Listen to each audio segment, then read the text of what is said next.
Ah mais on est dans, on est dans des pays de Il y sorciers. a beaucoup de Hein. sorciers ici, tu sais. Je suis en train de faire, je suis en train de préparer un Oui, musée de la oui, sorcellerie. même plus que ça. des choses- Et la plus forte concentration de sorciers est dans Sancy, là, juste à côté. Mais il y en avait énormément sur Saint-Angèle, tout le secteur de Saint-Angèle.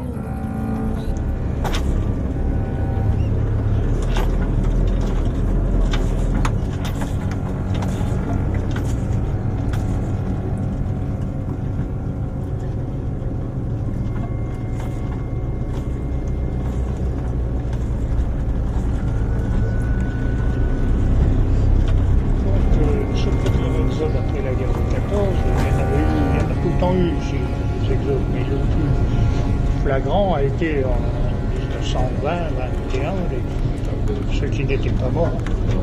Il est parti une grande quantité, au moins un tiers de la population des jeunes sont montés sur Paris, sur Lyon, quelques-uns ailleurs, mais c'était Paris qui attirait le plus le monde, et Lyon pour les maçons.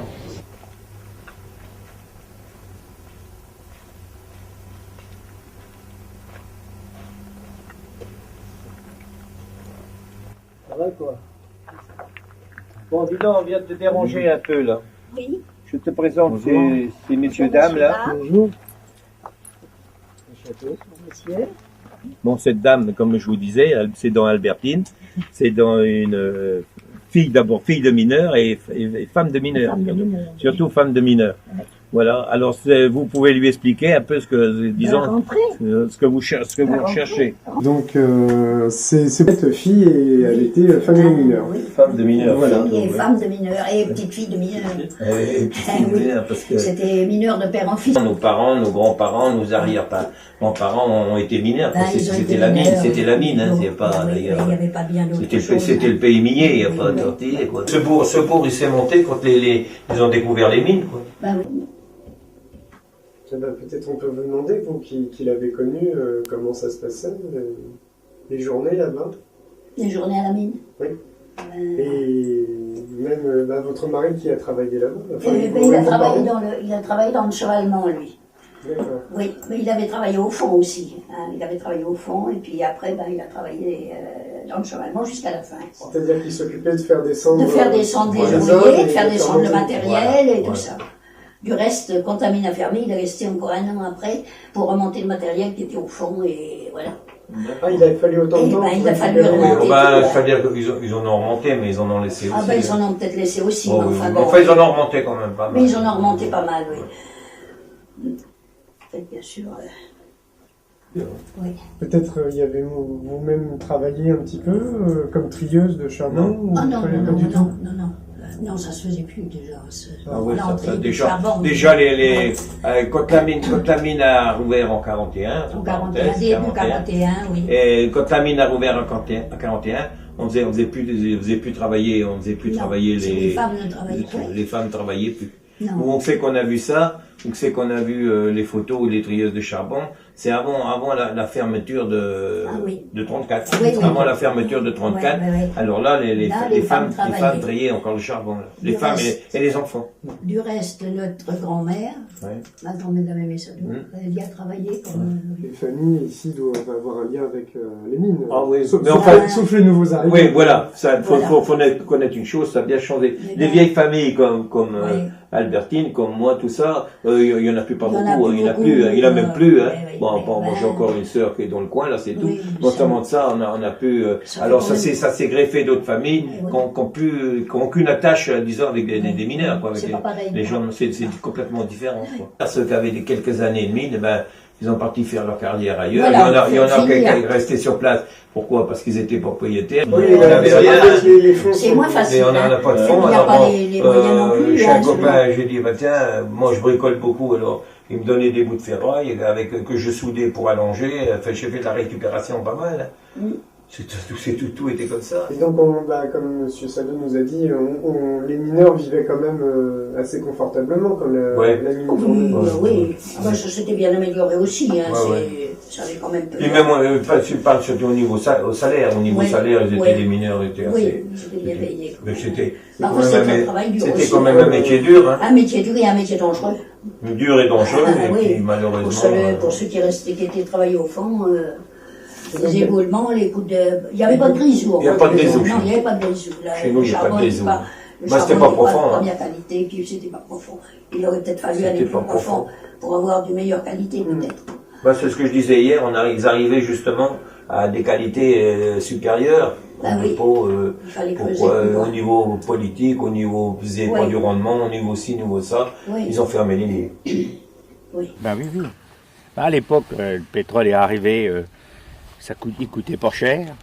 Après, ça a été la flambée, puis ça continue. Hein. Puis c'est peut-être pas fini.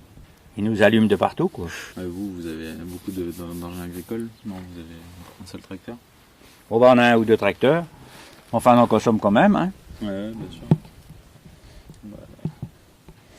Dès que vous faites un peu de travaux, ça va vite. Hein. Ah, je me rends pas compte, avec un tracteur, vous mettez combien pour une journée à labourer, je sais pas, toute la journée, quelque chose comme ça? Ça dépend des outils. Ouais. Si ça force beaucoup, vous devez... Ouais. Ben, moi, celui-ci, je fais... on l'a à cultiver de la terre, à faire du labour. En grosse journée, 90 à 120 litres. Ah ouais, quand même. Ça fait ça.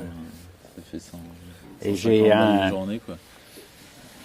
J'ai un collègue là, on fait les foins ensemble. Il a du matériel qui est beaucoup plus gros. Il tourne à 13-14 litres à l'heure. Ça varie de 240 à 250 litres de gasoil à la journée. En fait, pour travailler un âne, ça fait léger. On ne peut pas passer la charrue, c'est juste un petit socle pour retourner un peu de terre. Et du coup... c'est pas un bœuf, c'est pas une traction. Et deux, ça serait peut-être pas mal. Nous, on a des produits bio où c'est marqué... enfin, qu'on avait utilisé parce que c'était bio, où c'était marqué, c'est marqué dessus, dangereux pour l'environnement. Donc nous, tu vois, on est carrément naturel, où on fait du purin. Bon, après, purin d'ortie, purin de consou. Faut faire confiance en pas grand chose, on va dire, et faire soi-même ses fournitures. Donc tout ce qui est industriel, on finit par l'abandonner. Ouais. Même je trouve, même le bio, là, tu peux avoir de la merde. Ou par exemple, on a visité une ferme bio, le désherbage, ils y font avec des bouteilles de gaz. Tu as 5 bouteilles de gaz, ça rentre dans la serre, et sur 10 cm, ça te brûle la terre. Donc tu n'as plus de mauvaises herbes, plus d'insectes. Mais pour l'environnement... Et là, on met à peu près 1 tonne de carottes pour l'hiver. Cette année, peut-être 2. On fait un trou et on les recouvre de pour terre. Les râteaux-pieds, tout ça. Pour les quoi? Les râteaux-pieds.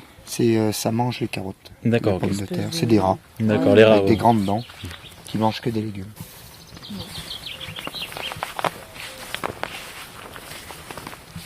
Et le tambour de machine à laver? Bah, c'est pour mettre des carottes. Aussi, qu'on enterre. En fait, on fait des essais un peu chaque année, on fait plusieurs.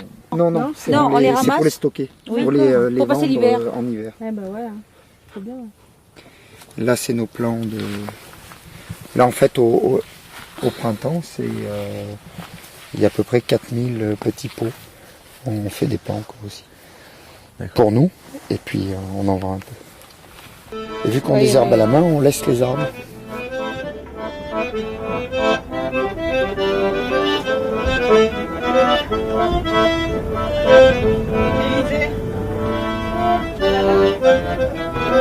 Laisse ce bâton. Tu vas trouver où ce bâton?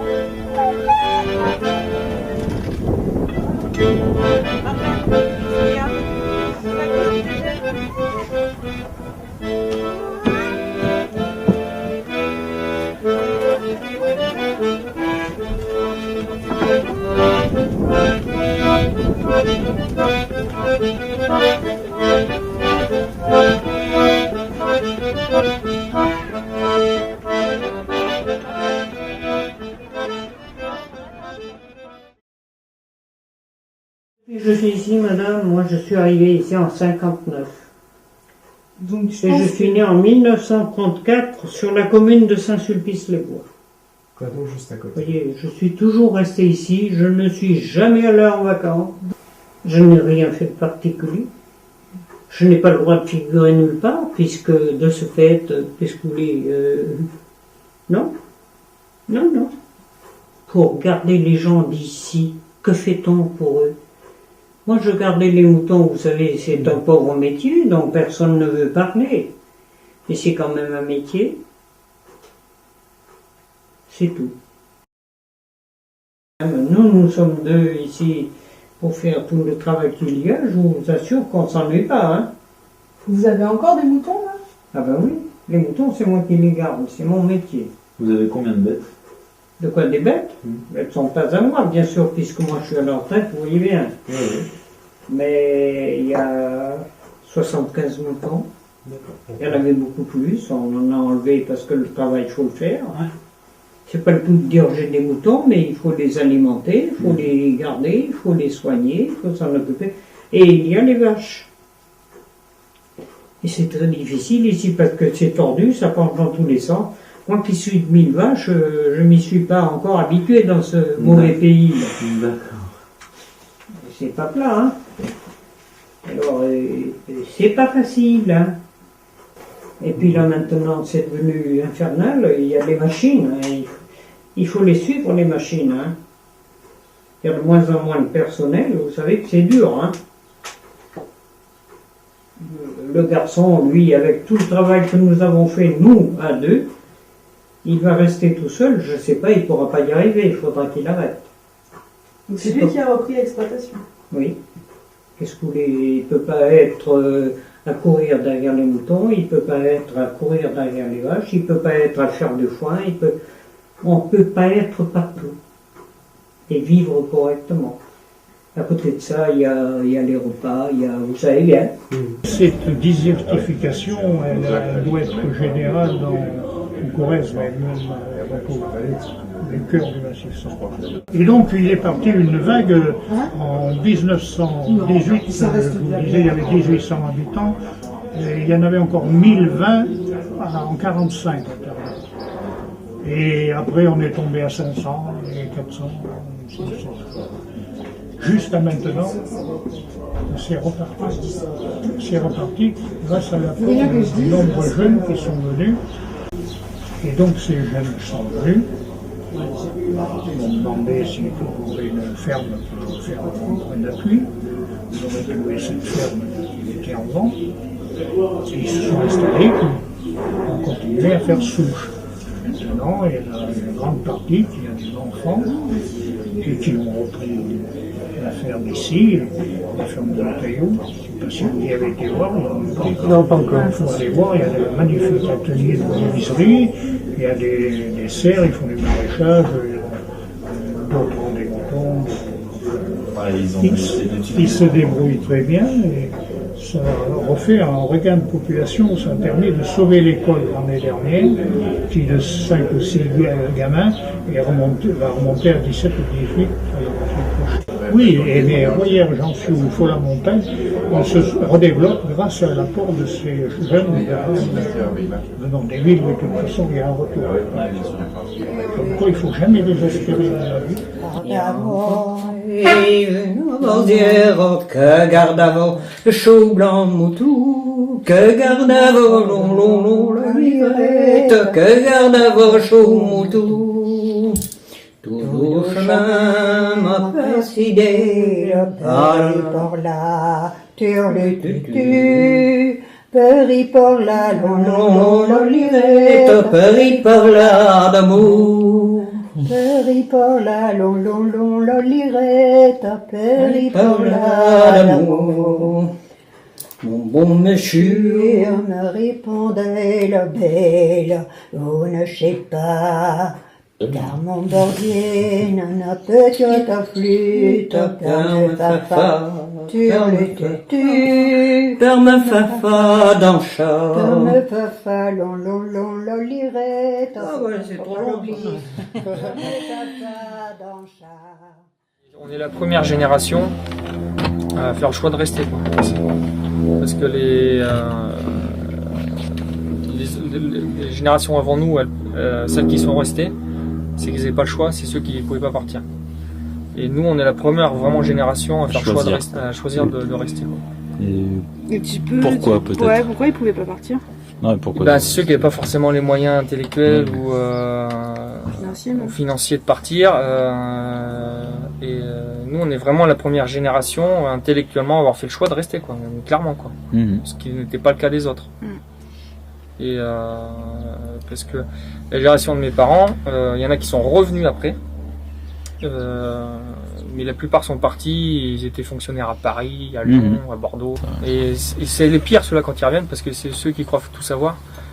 Et qui ont perdu le contact. Quand ils arrivent à la retraite, ils disent moi j'ai un carnet d'adresse, je peux vous faire. T'as envie de leur dire, les gars, ton carnet d'adresse, il faut t'en servir quand t'es en activité, quoi. Voilà, des mecs comme toi, en plus ils ont un peu de fric, puis voilà, ils te font sentir, mais ils ont un côté du développement local qui est complètement à l'opposé de ce qui peut se faire ici. Et ce qu'ils veulent, c'est de la tranquillité, pas de bruit, pas d'activité, des trottoirs nickel, et voilà. Parce que bon, sur le plateau, c'est toujours une terre d'émigration et de migration, donc énormément de personnes qui sont parties. Là, dans le village, on était 400 habitants à la fin du 19e, dans les 60. Et pour tout le plateau, ça a été comme ça, notamment la Creuse, quoi. Après, ça a toujours été compensé par des vagues de migration. On a eu beaucoup de Hollandais qui sont venus s'installer agriculteurs. Donc, on en est à la deuxième génération. Le maire de Jansiou, c'est un fils d'Hollandais.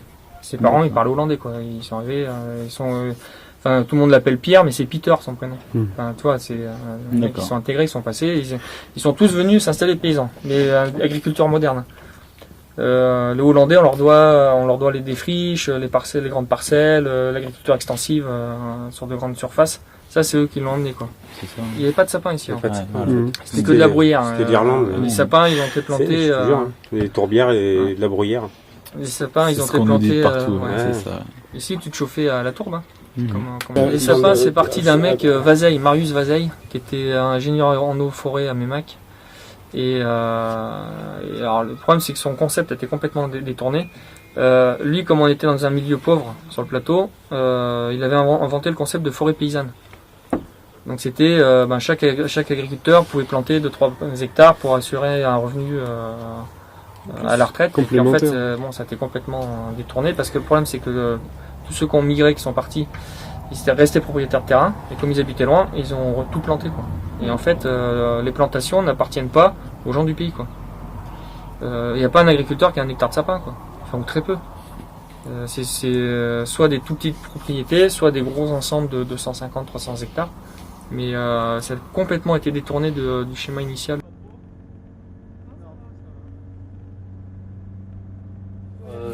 Pourquoi je suis arrivé là, je suis parti dans les études au départ un peu dans le sport et puis en mécanique agricole avec des métiers liés un peu à la campagne. Et je me suis retrouvé en laboratoire pharmaceutique fermé dans les blocs stériles.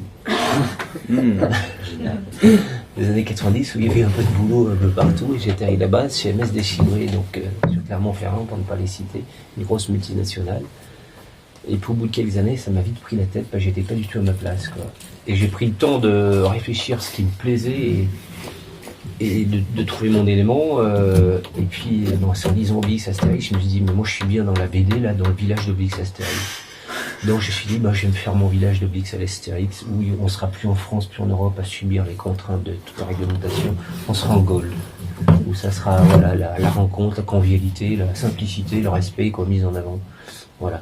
Donc, suite à ça, j'ai cogité pour balayer les cabanes, donc le bateau pirate, la cabane Bard et la cabane du druide, et puis en construction, en éco-construction, qui était c'est naturel en fait, qu'on ait construit un peu comme ça en fait, sans se poser trop de questions sur plein de trucs, et d'utiliser le bois qu'on a battu ici simplement. Voilà, quoi. Donc pour développer tout ça et pour vivre carrément en décalage de la société où j'adhère pas mal de principes depuis des années. C'est vrai que quand ça se passe bien, on se pose pas de questions. Ouais. Dès que ça se passe un peu moins bien, on dit mince, qu'est-ce que je fais là? Pourquoi il m'emmerde? C'est ça. Et puis du coup, on dit je suis pas à ma place finalement, je vais pas le supporter bien longtemps. Et donc j'ai dit là non, c'est bon, je suis pas à ma place, faut que je change, quoi. J'ai vraiment cogité pour savoir ce qui allait me plaire sur du long terme. Donc c'est la diversité des métiers, où on fait plusieurs métiers en même temps en fait là. Et puis d'être dans la nature, dans un cadre où t'arrives, il faut qu'on pose des balises, qu'il n'y ait pas de stress de quoi que ce soit, dans le travail, dans tout, quoi, voilà. Ça doit pas exister ici. Donc montrer qu'on peut vivre autrement et que, c'est ma voix, voilà quoi. On a créé de l'emploi, donc on va être 5 en janvier 2014 à bosser avec Nathalie, ma compagne. Donc. Et c'est de trouver cet équilibre de vie où on sera... on est complémentaires tous, on subit pas de stress, de pression d'avoir du client ou pas, et on a un équilibre de vie avec tout ça, et sans subir aussi ces contraintes administratives liées à une entreprise, quoi. Alors on est... il faut toujours qu'on nous mette dans une case, et les cases correspondent pas forcément à notre activité parce qu'on est sur l'hébergement de plein air un peu, donc qui commence à venir un peu là. On est comparé à du camping.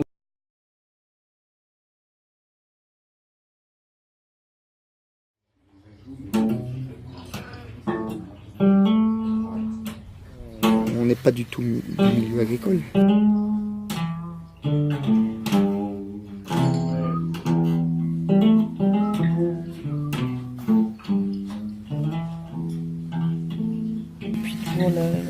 L'envie de retourner à la campagne, travailler la terre, quoi. Retourner un peu au fameux retour à la terre. Moi, pour mes parents, c'était l'inverse. Il ne fallait surtout pas que je revienne à la terre. Disons que les parents, ils pensent à l'avenir de l'enfant quand ils se disent il vaut mieux qu'il soit électricien. Il y a plus d'avenir là-dedans que dans la terre et compagnie, quoi. Où il va galérer, ou oui, voilà, c'est ça. Peut-être qu'il va y trouver son plaisir, mais financièrement, il va galérer. Voilà. Nous actuellement là, on a un projet sur la ferme là. On doit installer 2 personnes, une sur une activité ferme auberge, une autre sur une activité de méthanisation, méthanisation à la ferme en valorisation de fumier produit sur la ferme et sur les fermes voisines. Donc en fait quand tu fais de la méthanisation, EDF te rachète ton électricité à un tarif de base, et pour valoriser cette électricité il faut utiliser la chaleur. Alors le problème du plateau, c'est que pour utiliser la chaleur, si t'es pas à côté d'un lotissement ou à côté de baraques, c'est un peu... Faut le transporter, quoi. Voilà. Donc le PNR et la Comcom, ça faisait 2 ans qu'ils travaillaient sur le circuit court, et ils ont identifié des problèmes sur ce qui manquait, donc notamment au niveau maraîchage ou poulet de chair ou des trucs comme ça. Donc je suis allé voir la Comcom, je leur ai dit voilà, moi j'ai un projet de méthanisation, j'ai un problème de chaleur, et vous avez un problème de chaleur. Parce que pour faire du maraîchage sur le plateau, si t'as pas de serre chauffée, c'est mort, quoi. Donc moi je monte un méthaniseur, je vous file 1 hectare de terrain à côté du méthaniseur. On installe un maraîcher, enfin vous installez un maraîcher, ou on installe un maraîcher qui s'installe en individuel. Ils ont dit ok. Donc là du coup on est parti dessus, on répond à l'appel à projet agroécologique du ministère de l'Agriculture là, qui sera déposé la semaine prochaine. Donc on y va en partenariat avec la Comcom, le PNR et les jeunes agriculteurs de la Creuse qui seront porteurs de projet.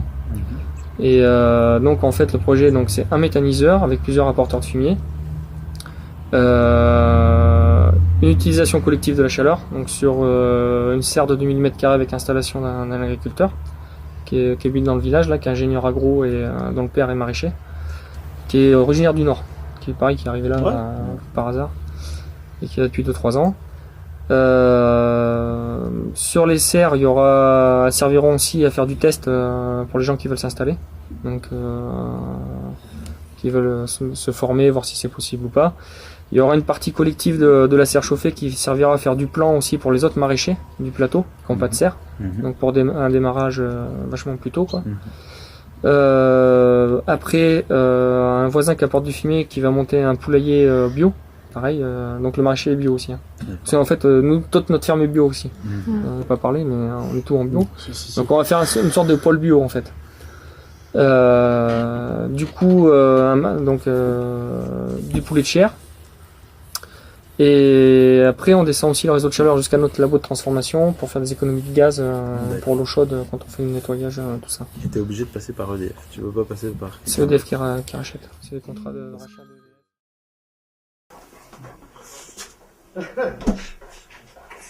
Donc ça c'est la pressure. Oui.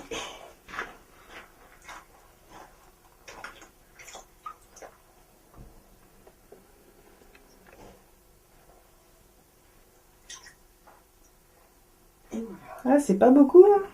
Non, c'est très peu. Ah, je pensais que c'était plus... on en mettait plus que ça. Une cuillère à café pour 20 litres. Ah ouais. Pardon. Hein, on va touiller. Bien remué. Oh, j'ai un truc qui a passé, je crois.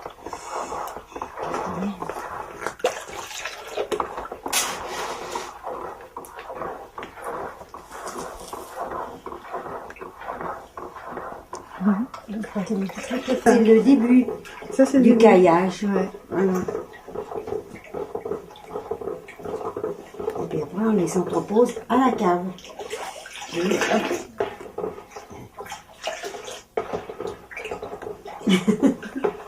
Ah, j'ai un truc qui se promène. Oui, je le vois.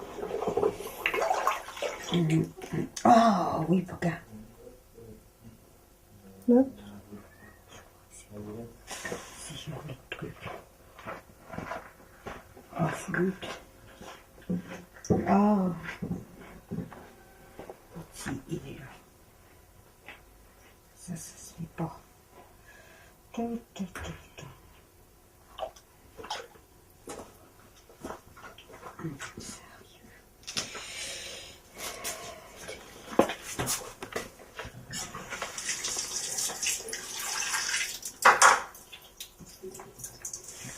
je vais faire comment? Moi, je vais les descendre à la cave. Ouais, c'est bon.